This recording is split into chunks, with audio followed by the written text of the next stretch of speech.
السلام ورحمۃ اللہ وبرکاتہ۔ اللہ رب العالمین خوش رکھے، خیر و عافیت میں رکھے، مزید علم دین حاصل کرنے کی توفیق عطا فرمائے اور قرآن کریم کی تلاوت سے اپنے آپ کو آراستہ کرنے کی بھی توفیق عطا فرمائے۔ سوال یہ تھا کہ اقیم الصلاۃ لدلوک الشمس الی غسق اللیل وقرآن الفجر ان قرآن الفجر کان مشہودا،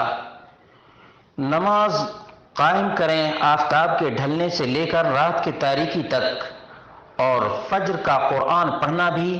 یقیناً فجر کے وقت کا قرآن پڑھنا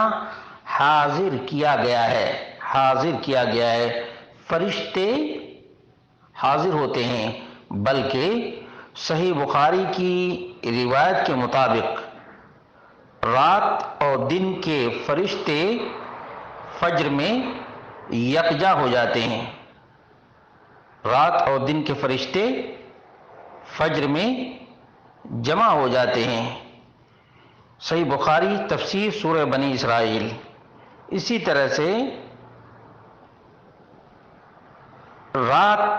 والے فرشتے جب اللہ کے پاس جاتے ہیں تو اللہ تعالیٰ ان سے پوچھتا ہے، حالانکہ وہ خوب اچھی طرح جانتا ہے کہ کس حال میں اس کے بندے ہیں، اس کے باوجود پوچھتا ہے تم نے میرے بندوں کو کس حال میں چھوڑا؟ تو فرشتے کہتے ہیں جب ہم ان کے پاس گئے تھے اس وقت بھی وہ نماز پڑھ رہے تھے، اور جب ہم ان کے پاس سے آئے ہیں تو انہیں نماز پڑھتے ہوئے ہی چھوڑ کر آئے ہیں۔ صحیح البخاری کتاب المواقیت باب فضل صلاة العصر، ومسلم باب فضل صلاة الصبح والعصر والمحافظة علیہما۔ معلوم یہ ہوا کہ یہ بہت ہی عظیم ترین نماز ہے۔ جہاں تک قرات کی بات ہے کہ اس میں جو وقرآن الفجر کہا گیا ہے تو قرآن کب پڑھنا چاہیے، اس کا جواب یہ ہے کہ ہوا القراءۃ فی صلاۃ الفجر،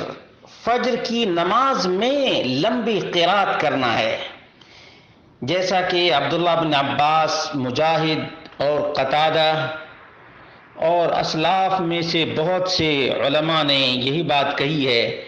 کہ فجر کی نماز میں قرات قرآن کریم کی تلاوت لمبی ہونی چاہیے۔ وتسمیۃ الصلاۃ بأنها قرآن لأن القرآن رکن من ارکانها، نماز کو قرآن کیوں کہا گیا ہے، وقرآن الفجر کیوں کہا گیا ہے، لأن القرآن رکن من ارکانها، کیونکہ قرآن نماز کے ارکان میں سے ہے، وہو قراءۃ الفاتحۃ فیہا، اور وہ ہے سورۃ الفاتحہ کا اس میں پڑھنا، یہ رکن ہے۔ کما تسمى الصلاۃ رکوعا وسجودا لأن رکوع وسجود رکن فیہا۔ اسی طرح سے ابو ہریرہ رضی اللہ عنہ سے مروی ہے کہ نبی مکرم صلی اللہ علیہ وسلم نے فرمایا فضل صلاة الجمیع على صلاة الواحد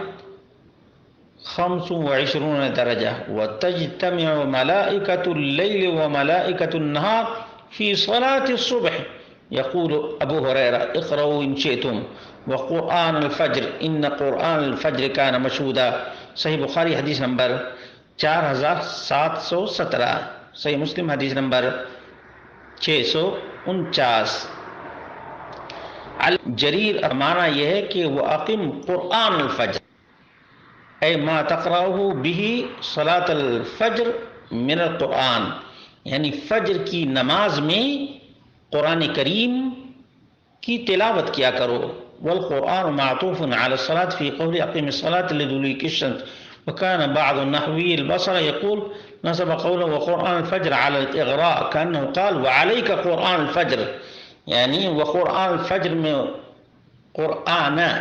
فتحہ جو آیا ہے اس لیے آیا ہے تاکہ لوگوں کو آمادہ کیا جا سکے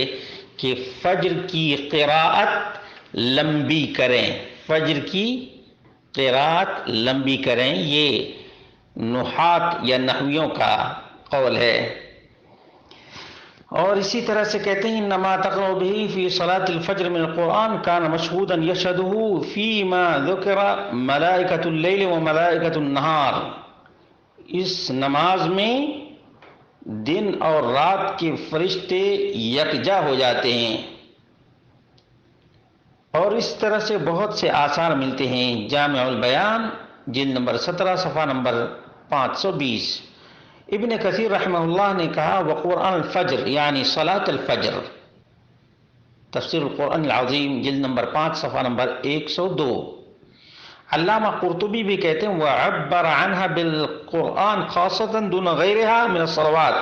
لأن القرآن هو اعظمها۔ اس نماز کے ساتھ وقرآن الفجر، حالانکہ قرآن کی تلاوت تو تمام نمازوں میں ہوتی ہے، چاہے سری ہو یا جہری ہو، لیکن قرآن کریم کی تلاوت ہوتی ہے،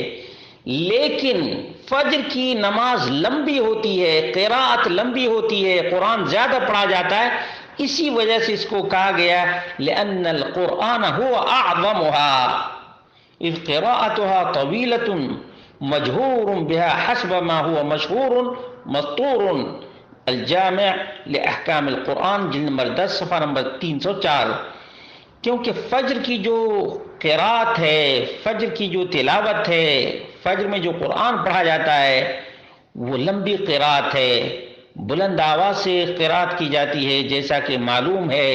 مشہور ہے اور مکتوب بھی ہے۔ اللہ رب العالمین سے دعا ہے کہ اللہ رب العالمین فجر کی نماز کا اہتمام کرنے کی توفیق عطا فرمائے، اور جماعت کے ساتھ فجر کی نماز پڑھنے کی توفیق عطا فرمائے، اور ائمہ مساجد کو اللہ رب العالمین توفیق عطا فرمائے کہ فجر کی قراءت لمبی کریں، فجر کی قراءت لمبی کریں، اور اندھیرے میں فجر کی نماز پڑھا کریں تاکہ زیادہ سے زیادہ تلاوت بھی ہو سکے، فرشتے بھی موجود رہتے ہیں، یہ نہ سمجھے کہ ہم اور آپ ہی رہتے ہیں، فرشتے بھی موجود ہوتے ہیں۔ اللہ رب العالمین سے دعا اللہ رب العالمین نمازوں کا عموماً اہتمام کرنے کی توفیق عطا فرمائے، اور فجر کی نماز کا، عصر کی نماز کا خصوصاً اہتمام کثیر کی توفیق عطا فرمائے۔